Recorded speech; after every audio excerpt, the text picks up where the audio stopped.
Welcome to Boys of Summer. I'm your host, Paul Arnold, and I'm joined by Gene Gumbs and Eric Braun, and together we have a collective sigh because sports are totally suspended right now. Gene, how are you coping with this new reality? Um, you know, it's been really strange. I mean, I'll tell you what, one of the things that one of the big changes I made is I'm not doing my morning show. I know.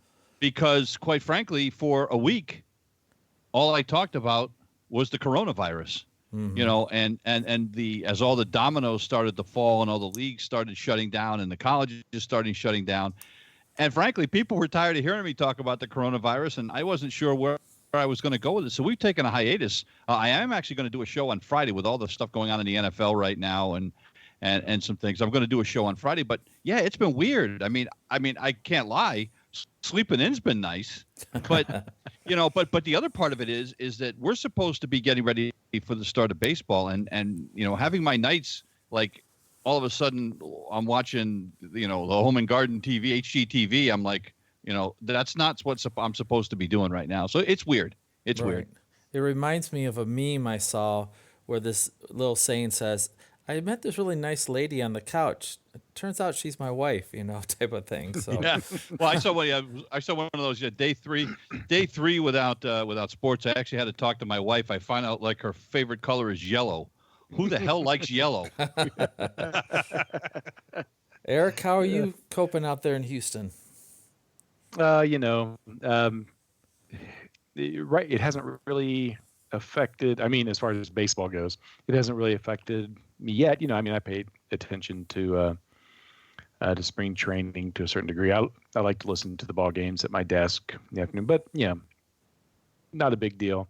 Yeah, when the season actually doesn't start, and that'll be a little bit rougher. It's not like I had high hopes for the Royals this year anyway, and was kind of dreading to talk about the Astros this year. So the two teams I like, are we could wait a couple weeks. I wouldn't mind too much, but going too long is not going to be fun at all. In our last podcast, we were wondering what news story would push the Houston Astros cheating scandal off the front pages. I think we have. There you go. Yeah. Yeah. I don't think any of us were looking for something like this. I mean, no. You know, this is now. But if you're a Houston Astro fan, this is manna from heaven, is what this is. Well, of course, here in Houston, people are still, in a defensive posture on the Astros. But now all of the sports attention has been put on to the Texans because the DeAndre Hopkins trade. People are not amused with how that went down. Well, mildly. You brought it up. Let's get right to it then. What was perceived from my part of the world is that was a horrible trade by the Texans to give up one of the most talented wide receivers. So instantly I went to, he must have been a troublemaker in the clubhouse. What's your take on it? Mm-hmm. Well, so from what I'm reading, there's three different storylines. You've got one that Bill O'Brien didn't like him, thought he was a troublemaker. There was a Michael Irvin deal about that Bill O'Brien thought he didn't like having a guy around who was too much like Aaron Hernandez and a lot of baby mamas hanging around or something like that. There's also a storyline about a power struggle that Hopkins had too much weight, carried too much weight in the locker room, and that upset Bill O'Brien. So it could have been that. My guess, it's probably a little bit of those two things, but he was also asking for a big pay raise this year and wasn't planning to show up unless they gave it to him in the fall. I think that probably plays a bigger part into it. It usually comes down to money on these sort of things. There might have been some friction, but my guess is money. It's almost always money in these things. Yeah, how many famous songs about money, like money, money, money, money? Yeah, Pink Floyd. That's true. See, it's in every facet of the culture. Gene Gumbs, you have out in Massachusetts, Connecticut area, the Tommy Brady saga, and he came out yesterday to announce that he's not going back to the Patriots, and he did not exactly say yesterday about the Buccaneers, and I've been so busy working. Has he officially announced he's going to the Buccaneers?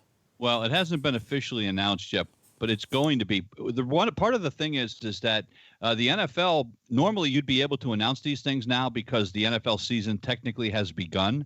But because of the virus, the NFL has put a moratorium on that. So nothing can become official for a while yet. We don't know when. Probably, sometime maybe in April, maybe in May, when things start moving again. So these free agents that are supposedly signing other places can't start getting paid from their other clubs until this becomes official. So there's a chance, for instance, that, Tom Brady could decide, you know what, after sitting on it for a few weeks, maybe I don't want to play for Tampa. Maybe I want to go somewhere else. I don't think that's going to happen, but this can't become official for a little while. But to be honest with you, I'm shocked that he's going to Tampa. Everybody thought if he was going to leave, it would be the Chargers were actually the team that most people were talking about. The fact that he's from California, that he's trying to brand that TB12 thing that he has and make that even bigger. Well, where else bigger can you go than Los Angeles? Mm-hmm. So I'm surprised by that. But there are a lot of people. There's a suicide watch on a lot of people here in New England. Yikes! No, hey, think about this. In the span of a couple of months, this area lost Mookie Betts and Tom Brady. And Brock Holt, who was arguably one of the most popular Red Sox players. All three of those guys that were people were rabid about these guys are gone. Mm. So the sports world in New England has been turned completely upside down. And right now there's a whole lot of people that don't know what to do with themselves except cry. Well, I wonder what Belichick's going to do. He's sort of had a little fire sale already that the Lions have jumped on. They picked up at least 3 former Patriots in the last week. And I'm wondering if Belichick's going to say, this year's a wash. Let me dump some people, get some, draft picks, and then reload. What do you hear out there, Gene, about Belichick? I haven't heard anything about that. I don't think that's in his DNA. I don't think it's in Robert Kraft's DNA. I think that's anybody that says that. I want some of what they're smoking because it's not going to happen. Here's the big question. The big question is, are they going to hand the reins of this team over to Jarrett Stidham, the backup quarterback who has played as many snaps in the NFL as you and I have? Or are they going to go out and try to sign somebody else? And I'll tell you what, somebody mentioned a fascinating name to me. I don't know how I feel about it, but the guy's name that came up was Andy Dalton from the Cincinnati Bengals. Wow. Cincinnati's getting ready to draft Burrows out of LSU. Yep, makes sense. So they're going to want him to play right away as the number 1 draft pick. Andy Dalton is not exactly Mr. Popularity in Cincinnati. That might be, and look, Andy Dalton does have talent, but he's played on some awful teams. So if you put him in New England, perhaps he would thrive there. And the other part about this is, guys, all along, people have always wondered, is it Brady that's that great? Right. Or is it Belichick's system that's that great? Could anybody play in Belichick's system, or is it because of how good Brady is that system works? Well, we're going to find out real quick. If he goes to Tampa and they finish 6-10, and the Patriots still make the playoffs with Jarrett Stidham or Andy Dalton or whoever, there's your answer. And, that's the risk that Tom Brady runs here, by the way. People say his legacy is intact because of the 6 Super Bowls and, the 6 wins and 9 Super Bowls overall. And I get that. If he goes down to Tampa and lays an egg his last year or two, I don't. But people will always whisper, see, it was Belichick all along. It wasn't Brady. Well, Eric was in Kansas City or rooting for Kansas City when Joe Montana came there from the 49ers. Mm-hmm. So, Eric, how did that work out for Montana? It was sort of good and bad, wasn't it? It was the only AFC championship the Chiefs went to between Super Bowls. So, that was a pretty good stretch for us. He played well. I mean, he was injured. Was it the first half of one of the seasons? So he was only there 2 years. I think he was injured the first half of one of the seasons. But I mean, it was great for the city. And he liked it there. He had kind of some of the same things that Patrick Mahomes has been experiencing, that, he goes out to restaurants and people don't bug him. So he was very thankful that he could actually go out to malls and stuff. So, it was a good thing for the city. It was Marty era Chiefs football. Chiefs had just kind of come back to actually being a competent football team, and that sort of pushed them up a notch after Steve DeBerg had done pretty well there too. Steve DeBerg. Hadn't heard that name in a long time. We love Steve DeBerg in Kansas City. You know, the game, I can't remember which, it might have been just a year or two before Montana, but he was out there playing with on his, obviously his non-throwing hand, but had like a broken finger and had like a pin stuck in his finger, and like playing in the cold. And like we won a playoff game. I think that was like one of the last playoff games we won too. So he was tough as nails and played some good games for the Chiefs and never threw an interception. So you bring up an interesting point, Eric, about if you go to Kansas City, the fans are so polite, I guess you're saying, they don't bother sports fans, which makes me wonder which sports city is the worst toward their star athletes. I mean, bugging them, hounding them, giving Philadelphia. them a hard Yeah, I mean, the answer is always Philadelphia. Is it always Yeah, Philadelphia? there is. It's Philadelphia, and Philadelphia. 1, 2, and 3. Brutal. I've heard them boo so many people. I heard a story they even booed the Pope when he had an outdoor mass there. Now, I don't know if that's true. Look, they booed Pete Rose. They booed Mike Schmidt. They booed Wow. Steve Carlton. I was at games when that happened. So, I mean, yeah, really? they're as bad as it gets. Yeah. Wow. And by the way, baseball's nothing. You ought to hear what they do to the Flyers. Really? Oh my goodness. Hockey's the worst. I think they let some of the inmates out to go to hockey games in Philly. So they base Slapshot on Philadelphia's Oh, sports it's fans. brutal. Yeah, no, it's bad. It really is. Yeah. When you talked about Andy Dalton, this is an old guy reference. I thought he's called the Red Rifle or something like that, and it reminds me of the old black and white TV show called The Rifleman with Chuck Connors. Chuck Connors. Who used to be a baseball player, minor leagues, right? He also played. He played for the Boston Celtics. He was like a 3-sport athlete in college, if I remember right. He played for the Boston Celtics in the NBA, folks. That's how good he was. He was a heck of an athlete. So was he a better athlete than actor? Because he was a little stiff as an actor, just a little. He was an awful actor. but he, you know what? He had those chiseled good looks. Yeah. You know, he had the great smile, and he had that prototypical kind of a Western look for the time.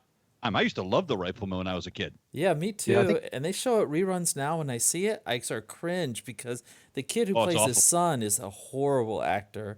And You know, it's funny, but a lot of shows we watch, Ben, you watch them now, you go, oh my God, what was I thinking?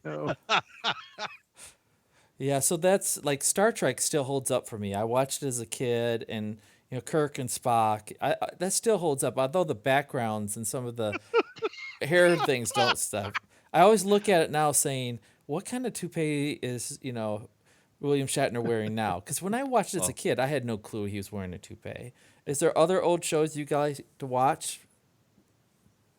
Either one of my favorite shows I used to watch. It was on in the 70s. It was called Black Sheep Squadron. Oh yeah, Oh, Robert yeah. Conrad. Robert Conrad, He who just died. passed away. Yeah. Yeah. I used to love that show because I'm a big history buff and I'm a World War II fanatic. I probably read 200 books about World War II. So, and it was a show on about World War II in prime time, and I used to love it. Well, I caught a rerun of one probably a year or two ago. I was embarrassed for myself that I used to watch it. It was that bad. How about too you, bad. Eric? Are you Gilligan's Island type of person here? Can you even watch those anymore? I am not. I'm trying to think of an old show that I returned to. I mean, Come on, whenever you're I a see Marianne. Cheers. You're not a Ginger. Come on. Oh, I'm definitely a Marianne fan. Yeah, I would. Yes, Yes. 100%. Amen. Yeah. Amen too. I'm trying to think of. Boy, there are just. If like a MASH rerun comes on, I'll watch that, or a Cheers rerun. But I don't go out and really seek out. Yeah, those are timeless though. MASH they hang up. MASH and Cheers hold up very, very well. Yep. All in the Family holds up well. Did you see the remake of All in the Family with Woody Harrelson as Archie Bunker? That was a little strange. I hated it. I did not see it. I hated it. Know that existed. I DVR'd it because I didn't want to watch it live because I had to rearrange my sock drawer or something. But I DVR'd it and it was cringeworthy, some of it. There's just certain things you shouldn't mess with, and to me that's one of them. I mean, Archie Bunker is just such an iconic character. I don't know how anybody could even think about playing him. Right. Yeah, I think the other actors in that scenario looked better than Woody Harrelson. Although Woody Harrelson can do so many different roles. But He's a strange dude. a little Is. strange. All right, let's get back to sports a little bit here. So I got some of the other top NFL free agent news, and thank God for the NFL right now. Some of the guys I know are getting a little itchy right now. Like, what are we supposed to do? And it's too cold to do a lot of things up here. And I just saw a friend running in the rain with his dog. I'm thinking, wow, that's desperation. But Philip Rivers, old man Rivers, is going to the Indianapolis Colts for a year. Is that a good idea? Anybody want to chime in on that? Well, he went to Purdue, so Oh, did he? yeah, so No, that's Philip why. Rivers went to North Carolina State. Oh no, he was North Carolina State. That's right. It was it's what's his name went to Breeze. Purdue. Breeze went to Purdue. Yeah, Breeze Yeah, went to Breeze. Purdue. But you know, I was actually hoping that the Patriots would go after Rivers. I really was. I knew Brady was going to leave. The longer this went, I knew he was going to leave, and I was hoping he was going to go there. I'll tell you what it is. There is some thought that what's his name Andrew Luck may not really be retired. That Yeah, he may. oh my gosh, the conspiracy talk. There is talk that he may come back, not this coming year, but the following year. For the Patriots. That after a couple years off, he may come back. That was talked about. This isn't something that just happened. This is something that was talked about a couple of months ago. That they asked the owner of the Colts, is it possible? And he kind of grinned and said, "We'll see." Well, the owner of the Colts is certifiable. I mean, that guy's Well, yeah, well, all right, but think about this: if indeed that is a possibility, if indeed they have it in the back of their minds that maybe Andrew Luck wants to come back in 2 years, bringing an older Philip Rivers in for a year as a stopgap isn't a bad idea. Yeah. I don't know. and- Philip Rivers looked like he was pushing the ball a lot like Peyton Manning did at the very end of his career. I don't know. I think I don't think you're giving him enough credit. I watched a lot of Charger games. I think he's better than you think he is. So That there's was a bad team. Well, there's a restriction where I work. I work with a senior living facility that we're not supposed to have any groupings more than 10 people. And that's just a general rule across the country right now. And somebody Right. made a post about Philip Rivers like, oh no, Philip Rivers is going to have to leave one kid at home, Oh, Nice. that's good. Yeah, That's good. yeah. So But anyways, it's not a bad signing for the Colts though. It really Yeah, isn't. but- You could do a lot worse. yeah. Oh, absolutely. Yeah, absolutely. The next one is Stephon Diggs, a wide receiver with the Vikings, was traded to Uh-oh. Buffalo, and at the same time, Vikings went all in on Kirk Cousins and gave him an extension, which most of it was guaranteed money. And even the people here in Michigan, and Cousins is from Michigan, went, "Wow, that was overreaching it. That was crazy." But do you guys think this is one of these situations where one of them probably had to go? I tell you what, I don't dislike the signing of Kirk Cousins as much as they do there. I think Cousins, again, I think he's got a lot of talent. I'll tell you what, the thing with Diggs going to Buffalo, it's got a lot of Patriot fans scared to death. Buffalo is going to be really good this coming year. I mean, they were pretty good this year. Yeah. And adding Stephon Diggs to give him another target to throw to, I'll tell you what, that Buffalo team is going to be very good. And you look at what the Dolphins are doing, plus I think the Dolphins have 3 first-round draft picks. The NFC East, the Patriots could finish third without Brady. Yeah. Think about that. And Brady went to the NFC, so look at that. Yeah. Yeah, that trade concerned me more. As usual, I view everything through a Chiefs lens, but Really? Cousins getting Didn't know that big paycheck. I know, surprising, but Cousins getting that big paycheck and them, trading away one of their big receivers. That just makes me nervous. It's like because Mahomes has a big paycheck, big raise coming, Yep. and we'll see. I'm afraid about who we're gonna start losing to stay under the cap. Yeah. So How we'll rich see. is the Hunt family? They're pretty rich, right? yeah, the Hunts are very rich. Here's what'll be interesting. Think about this, and this is part of the whole thing with Brady.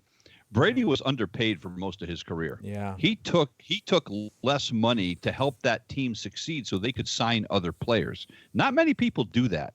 Yeah.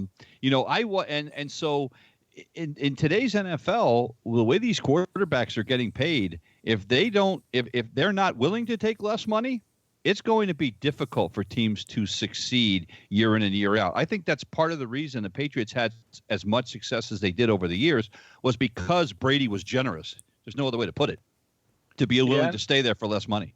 Yeah, and I think Mahomes could be one of those guys. But let's hope so. Well, if he really likes the anonymity he can have at Kansas City, that might be a perfect way to buy it. Yeah, agreed. Yeah, so we'll see. But yeah, the Hunts, that's an oil family from Dallas, so it's basically J.R. Ewing type money. Well, another head scratcher for me is that the Chicago Bears trade for Nick Foles. Nick Foles I saw that today. Is a great backup quarterback in the right moments, but he's fragile in a way. I mean, he's been getting hurt lately. The Jaguar experiment didn't work out.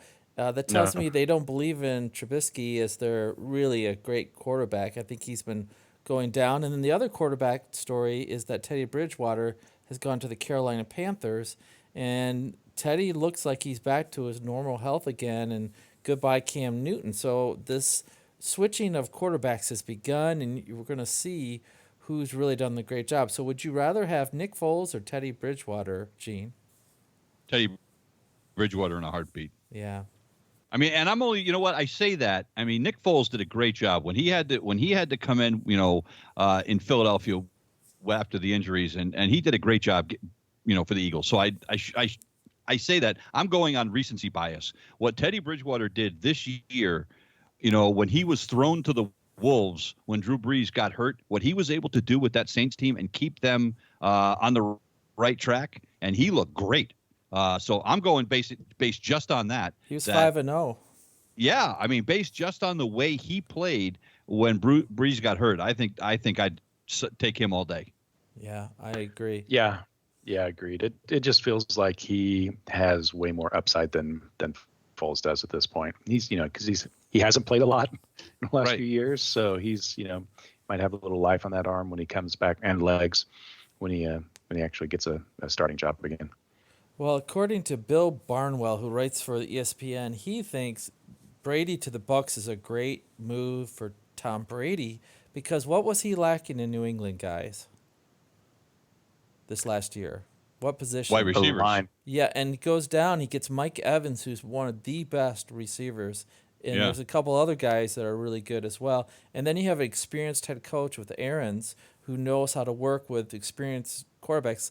Like Kurt Warner was there and did really good coming back after a time where he wasn't starting. Remember, Kurt Warner was at New York Giants, wasn't starting, went to Arizona. People thought he was sort of washed up and had a great couple years with Arians. So some people think this is the better move for him, but I doubt that Brady's moving his whole family down to Florida, although somebody said there's no state income tax in Florida. So there you go. Save some money. I hadn't thought about that. That's a good point. There isn't. That's true. Most people say that he lives in New York most of the time anyway, so it really doesn't make a difference. It was interesting. A lot of people thought Rivers was going to the Bucs simply because he moved his whole family to Florida. When he decided he wasn't going to re-sign with the Chargers, he moved his whole family from San Diego to the Tampa area because he's got family down there. So everybody just naturally assumed that he'd be playing for Tampa. And instead, he went north, and Tom Brady's coming down there. So that was interesting. Another just interesting name for today is Jason Witten, the tight end for Dallas who retired and then came back. He's going to try another year with the Las Vegas Raiders. Yes, I did say Las Vegas Raiders. Do you guys believe in the Raiders? I was going to say buy stock in the Raiders, but that's probably not a good thing to mention right now. But do you believe in the Las Vegas Raiders, Eric? No, never. Never. They're classics. They have a long track record of grabbing victory or loss from the jaws of victory. So they've the way they're run right now, no way. If Al Davis was still around, maybe, but Mark Davis is just a clown. Yeah, clown. It's just that organization is just a disaster, and I don't think moving to Las Vegas is going to help their team stay in line. No. Yeah, I'm not a big fan, of John Gruden. I think John Gruden is very overrated as a coach. That's I I don't think that they're going to succeed. And I don't, and the Jason Witten thing, I know it's good for him, but I mean, look, at this point in Jason Witten's career, he's not an impact player. He wasn't an impact player with the Cowboys. He's not going to be an impact player. How old is he? 37? Oh boy, he's at least that. Yeah, he's up there. I mean, what is, I mean, we saw older tight ends. Just, I mean, what's he going to be able to do? I mean, it's fine for him. He seems like a nice guy. When he was on Monday Night Football that year as a commentator, he seemed fine. But whatever. I mean, that's a typical Raider kind of signing. They signed the name, not somebody who is necessarily a good player anymore. Yeah. They do that a lot. They do. Mm-hmm. Yep. The Dallas Cowboys continuing to spend money, and they haven't offered Dak Prescott the money he wants yet, but they did give Amari Cooper, their wide receiver, $20 million a year for the next 5 years. And considering he disappeared toward the end of that season, we'll see what he can do with a new coach. But do you think Mike McCarthy can resurrect the Cowboys, Eric? I kind of have a feeling there will be a little bit of a because they've been so bad for so long, and not even it's such a weird thing with the Cowboys. The expectations are always so high, and around here, because we still have plenty of Cowboys fans even in the Houston area. People were so down on the Cowboys all year, and then you look at the record, and I mean they weren't out of playoffs until like week 15, I think, this year. But the record wasn't great, but that division was a train wreck. Yeah. But I just, I don't think he's a great coach. I think it seems like has a plan and a team that's going to come in and maybe can turn that thing around. It's been, such a long slog, with the last coach. I just think any change, it's one of those deals where any change at all it can maybe spark a little revival. So it wouldn't surprise me if they made the playoffs this year, I guess. Okay. Yeah, I know the Cowboys, are they really America's team still? And I think they are to some degree, but it's always that, like you said, tantalizing talent, yet they can't pull it together. And if Mike McCarthy adds that level of professionalism, they might get to that next level. Gene, I think we've talked long about football. Don't you think we should talk about baseball a little bit, just a little? Yeah, I was saying, I don't even know if I remember what that is, but absolutely. Well, I can start it off. I've gone to ESPN's homepage for MLB, and there's actually news today, top headlines, and you probably have read some of these. So, Gene, I'm going to let you pick out these top 3 stories, which one you want to talk about. You ready? Okay. Oh, go ahead. Number 1. Cincinnati Red staff test positive for COVID-19. I don't want to talk about that. I didn't think so.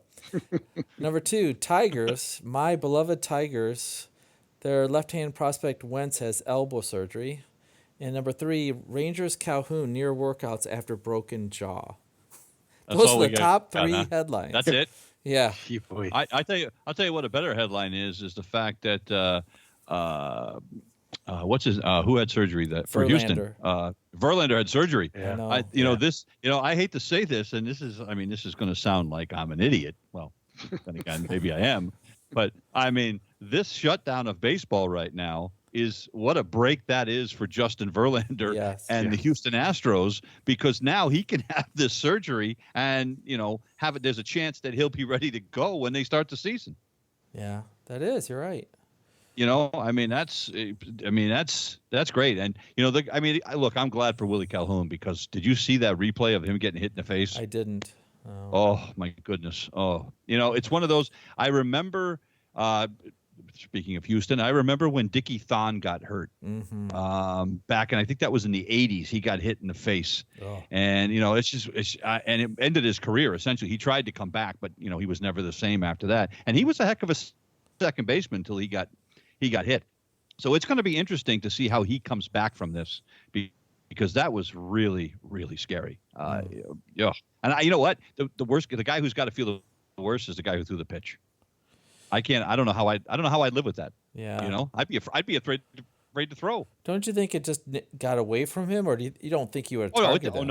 Oh no, it got away from him. He wasn't throwing at him. It's spring training, and guys are, half the time they don't know where the ball's going, and he's trying to impress, and Right. It happens. It Right. happens. Well, did you But see Mookie Betts wore a Tom Brady uniform? quiet. I don't even want. I don't want to talk about it. You don't want me to stir the pot here? Is that what you're saying? Man. No, no. You know what? I tell you what. I love Mookie Betts, and I don't.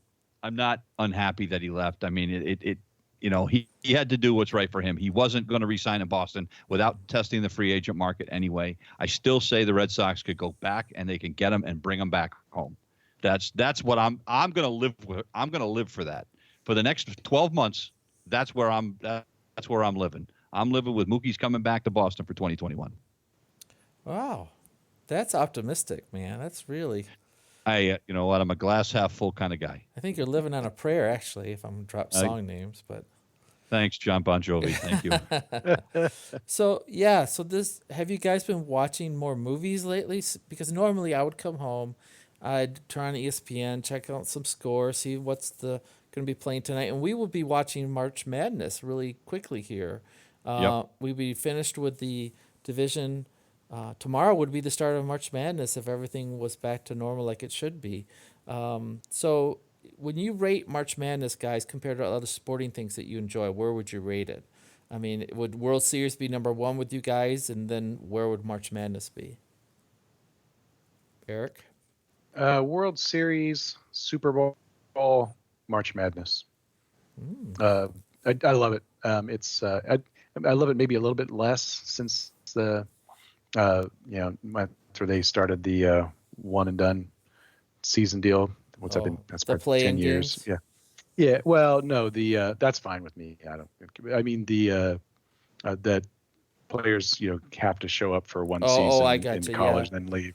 Yeah, There's just it's taking some of the fun out of it, but it's still, I mean, it's amazing. I mean, that first 2 days of the tournament are the two best back-to-back days of sports in the year. That's just so much fun. All those games at once.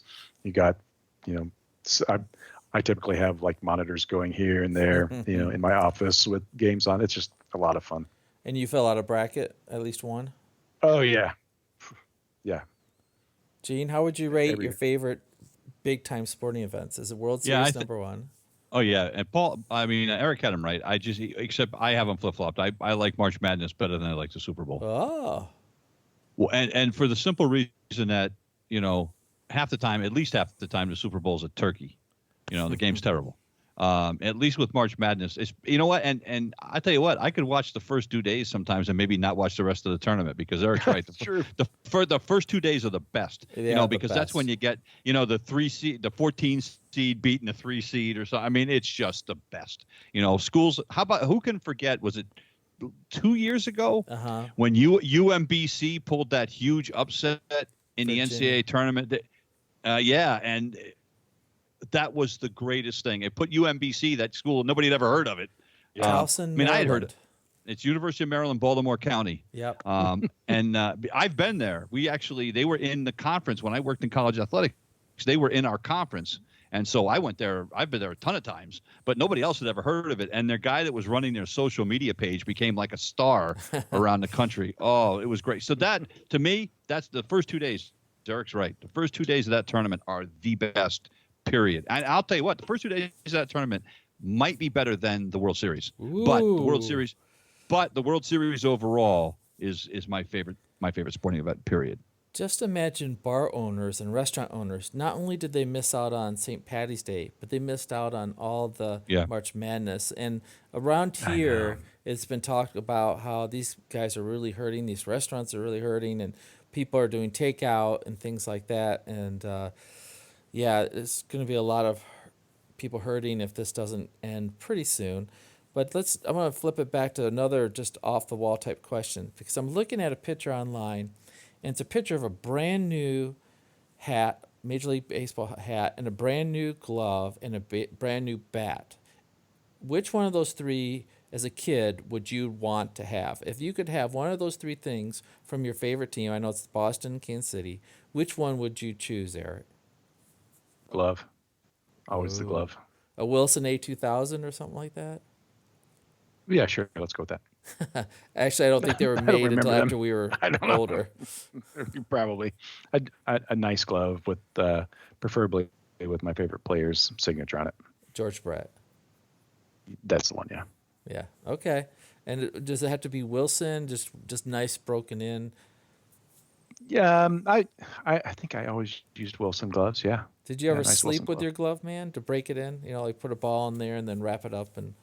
Yeah, with rubber bands Yeah. around the ball. Yeah, absolutely. Yeah. I used to And put rub my it with oil. yeah, I used to put my between my mattress and box spring. Nice. Oh, smart. Yeah. Did you use needs foot oil? That's what my dad had us use. We took needs foot oil every spring, and we'd rework our glove really good, and then we put a ball in the middle. We tie it up with leather straps, and so it would be back to working condition. I used to use clear shoe polish. Really? Yep. And Yep. that worked, huh? It worked great. Worked great. Which one would you take, Gene? Hat, glove, or bat? Bat. Ah. I was a way better hitter than I was a fielder. And what size bat would you want? I used to swing a 34, 32. Ah. 34 inches long, 32 ounces. That's a fairly long bat, not too short. Yeah. I was a big bat. It was a big bat. Yeah. Yeah. And then as I got older, I started using like 30 ounce and 29 ounce bats because the bat speed wasn't there anymore. But yeah, I used to swing a fairly heavy bat. So who used the biggest bat in the major leagues? Was it Howard for the Senators? I mean, who used the biggest? Babe Ruth. Babe Ruth did, huh? How big was his bat? You had to ask. I want to well, say. you brought it up. I want to say, was it 38 ounces or 40 ounces? Oh It was my it's a gosh. monster. It's a monster. Yeah, it was a monster. I had to hold one of his bats once. Oh. Really? It was Wow. yeah. It was I had to hold it with white gloves on. Oh. But I got to hold it. I was kind of hoping some of his hitting prowess would rub off on me. It didn't happen. But yeah, his bat was really big. I think Elston Howard had a big one too. Yeah. And George Scott used to swing a really heavy bat too. But I think I always thought Babe Ruth had the heaviest one. I could be wrong. I'll have to look that up now. It's amazing he could get around on fastballs with a big, heavy bat like that. That just shows you how strong he was. I mean, Yeah, just good think grief. about how strong he had to be to do that. Yeah. It's pretty amazing. I remember when I was in elementary school, we had scholastic books, and they would come and you'd have this order form, and you'd check what books you wanted to order. And one of them I ordered was the Babe Ruth story about how he grew up in Baltimore as and then an orphan and the whole thing. And to me, that was so cool. I treasured those books like crazy. And eventually, I lived in Baltimore, and I know where Towson is. I used to live about 5 miles from there. And Did you really? So it's a great city. I think it's underestimated or underappreciated by a lot of people because some of the rough areas. But right down by the ballpark and Inner Harbor is a fun place to go. You know who swung a really big? I just looked it up. Roberto Clemente. Really? Huh. He swung a bat that was 40 ounces. Something later on in his career it was 38, but yeah, 38 to 40 ounces. They said, and Babe Ruth was 38 ounces and 36 inches long. That's a big bat. That So, is big. and actually, Babe Ruth early in his career, his bats 50 ounces, 50. Oh my gosh. Wow. So I also looked it up, and Mo Vaughn they have ranked as the second heaviest bat, a 36 ouncer. Mo Vaughn, really? Yeah, there Wow. you go. Can you look up the lightest bat, or is that not even fun? The two lightest bats they found are in the 29 ounce range. Rod Carew and Ozzie Smith. You're kidding. Rod Base Crew had hitters. that light a bat? Yeah. Well, think about it. He was a slap hitter, so Yeah. he just was and that's how you can being a slap hitter, you can get better bat speed that way with the lighter bat. So that doesn't surprise me. I was a 33-30 guy. I liked the 33. Okay. And when Reggie Jackson swung a 37 ounce bat. Really? Wow. Yeah. Yeah, my son played high school ball and some travel ball, and he had to buy some wood bats for his travel. And that was just so fun to go to the sporting goods store and pick out a wood bat with him. Like, oh, this is so cool, going back to old school. But he would Right. tape his handle, put a little stickum on there. I don't remember tape on my wood bats as much when I was a kid. Maybe we did. I didn't even think about it. Oh, I always did. I always taped mine. Did you put stickum on them? No, no, No pine tar? no. You know what I used to do? I used to put stickum on my batting glove. Okay. So before I went up to bat, I would actually spray stickum on my batting glove, not on the bat itself, but on my glove. Ah. So I was a weird dude. What can I tell you? The Lester Hayes. Yeah, The Lester Hayes of minor league yeah. There you go. baseball. That's me. I didn't have Lester's speed. Well, very cool. So I think I've talked to you since I went down to Notre Dame to see a basketball game. But the other week, my wife and I drove down just to get away, and we went down to Indianapolis. This has been like 3 weeks ago. And we just wanted to see how far we could drive to get away and just enjoy. We stayed at a nice hotel. But we tried to go to the NFL Combine because I saw online you could get free tickets and it's free to go in. And when we got there, all the free tickets were gone, which was a bummer.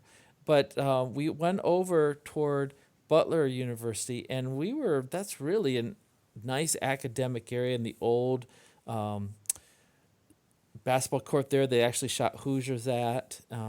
So it made me thinking, the next day we were driving through Notre Dame coming back to Michigan. Is there any college that you guys would like to visit to see a sporting event? Like about 10 years ago, my son and I did a southern road trip to see baseball games, and one game we saw was at Vanderbilt in Nashville and saw a game there. And that stadium is different than probably any stadium I've seen because it's right next to their football field. So, Eric, any college you'd like to go to see a sporting event? Yeah, I would like to go see a Washington Huskies game. They do before the game. Their tailgating is like in the bay. I think like It's in a lake right there. People boat up. Yeah, so that sounds like a good time to me. I don't care anything about the Huskies, but I'm down with boats. Yeah, we actually toured that a Pacific couple years Northwest. ago, so it looked Oh, cool. really? Yeah. I got a picture of me and Don James, their former coach. I'll send it to you guys later. So Can't wait. I know that's what you've been waiting for all day. Gene, college you'd like to go to see a sporting event? I've been very fortunate because I worked in college athletics for 25 years, so I went everywhere. I mean, we played basketball at Notre Dame, so I've been there when our team was playing at Notre Dame. So, I'll tell you what. Yeah, you know what I'd like to do just once. I'd like to go to the University of Michigan and watch a football game in the big house. Oh my that's gosh! fun. You know I can make that That's a happen, good time. right? Are you just And baiting me? I have to tell you, I mean, I'm not a big fan of going to college football games. I'd much rather watch a game on television. Same with a pro game, actually. Yeah. I'd rather watch football at home. But just because of the tradition at Michigan and how big that place is and how rabid those fans are, I actually would like to go there one day. Yeah. Wow, you're kissing up to the host big time here. If you make it out this way, if you pay for your way out here, I'll get you tickets to the game. You can make that happen? Seriously? I can make that happen. Yep, I can find a way. Oh. I know enough people, done enough times. I may take you up on that The this fall. reciprocating is if I come that way, you got to get me Red Sox tickets. That's We'll get you. I'll hook you up. yeah. Well, and Eric, he's way down there. I But- know I'm so far away. But I have the advantage. I have some of the best fly fishing trout streams in the world up here. Exactly. So if he came up here, we could go fishing and go to the game. So I like we're getting close to actually summarizing this whole podcast.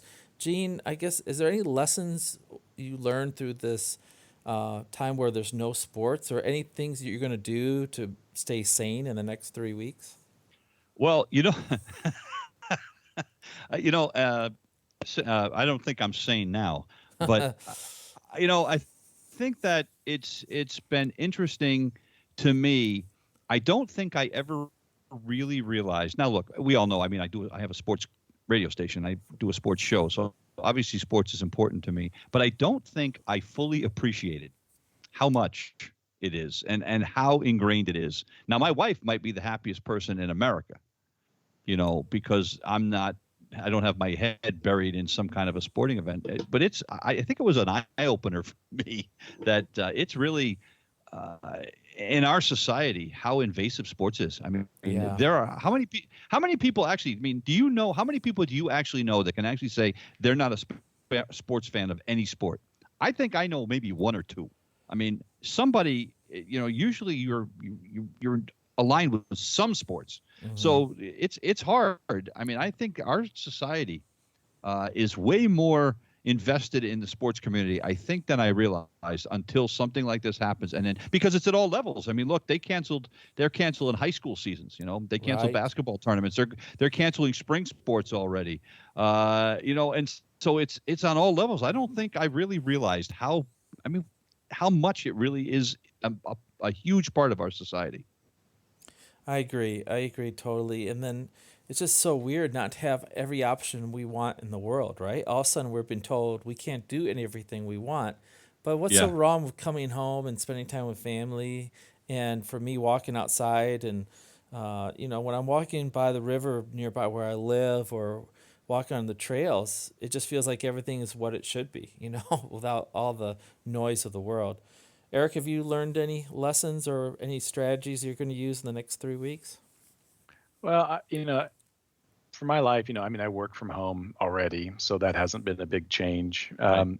For me, the big change is just around, sort of my extracurricular activities. So, there's a Thursday run group. I go, there's probably 50 people there every Thursday night, and we go out and we run. Then we go have beers together at Whole Foods, and it's just, that's just sort of a regular Wait, wait, part wait, of wait, wait, jumping. wait, wait, wait, wait, Yeah. wait, wait. Yes. You go have beers at Whole Foods? Yeah. Our Whole Foods has a bar, a very nice bar. So does ours. I, So really? yeah, I our Whole Foods do not have that back here in puritanical New England. I'm gonna have to look into that. Oh, it's very handy and Really? decent food. Yeah. So Wow. that's my Thursday night gig, right? So we go out, and sometimes they have free beer after the run too. So that was nice. Yeah. But so that's and then then Sundays we have a long run, that we all do together. So it's just and I just started going back to swim practice, and now the YMCA is closed down, and I was spinning again. So, just kind of that whole, I mean, obviously you guys know that's a big part of what I do is, work out and train. I'm sure I'm set to do a triathlon the first week of May. I'm sure that's going to be canceled. And then, hopefully by fall, things will be back in order. And of course, the other big change, is, the company I work for is, we put on large scale events all over the globe. So that's been a bit of a, Right. little tension. And then, I've got a kid who is, immunosuppressed and on top of that has severe asthma. So, we're taking it pretty serious around here. So we're not going out, even though, you probably go out to do a few things, but we're, kind of extra locked down here. So other than that, things are fairly normal. I mean, also part of running, I can go out and just, go out and get a little outdoor time, without bringing any nasty bugs back home with me.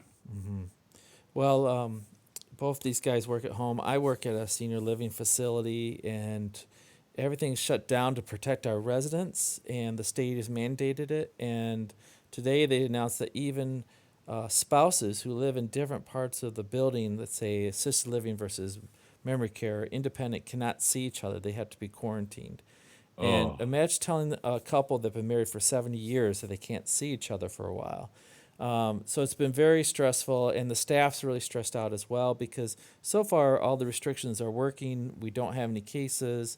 Things are good, but a lot of stress because people don't see each other. So one of the things I'm learning to do is just to say I only can do what I can do. And my faith really helps me during this, and trusting that God is going to give me the patience and the peace I can so I can help other people not freak out as much as well. So I've asked a lot of these older people, can you compare this to anything? And most of them say, this sort of reminds me of 9/11 because, things shut down the airport. But most of them say, this doesn't remind them of anything except for they hope. They hope that the country can pull together to handle this instead of splintering off and move forward. And I had one guy who was 101 years old last year tell me, he said, Paul, what I've learned, he actually called me pal. He liked to call everybody pal. He said, hey, pal. He says, I've been around for the Depression. I've been around for World War II. all sorts of problems. I've lost 2 wives, and I'm gonna tell you, I've realized every morning that sun keeps on coming up, and you just realize this world can take a lot and keep on going. So enjoy each day. And I'm thinking, okay, thanks, man. Thanks for putting it in perspective. So Yeah. for whoever's listened to our podcast, we appreciate it. We hope you know that we love sports as much as you do. We're ready for it to come back, but you know what? It could be worse. We are healthy. Us 3 guys are healthy. We're blessed to have 3 great wives and families, and those are things at the end of the day are so much more important. So for Gene Gumbs and Eric Braun, have a great day, and hopefully we'll talk about baseball the next time you hear us.